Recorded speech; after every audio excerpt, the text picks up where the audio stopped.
Judulnya apa judulnya? Sampean pitiku tahu lewat ya sampean gak beredar sampean.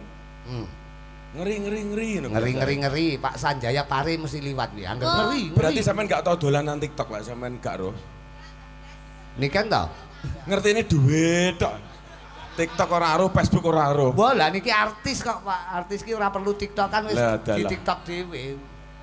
Oh alah niku to Pak, jenengan sing biasane lewat sogo ala ngeri niku to. Jan pokoknya. Ki barekne larang endelmu lah sirine.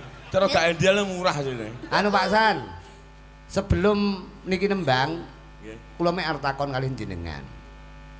Jenengan iki nek ndelok fitine kaya ngono kae. Pokok wong ngerti TikTok mesti roh Pak Sanjaya. Bar petuk Pak Prabowo, terus metuki kanca-kanca sopir-sopir ning Bungurasih. Kok ya sampean ngerti ae to? Ah, kula ya ngeri. Sapa-sapa disrawungi.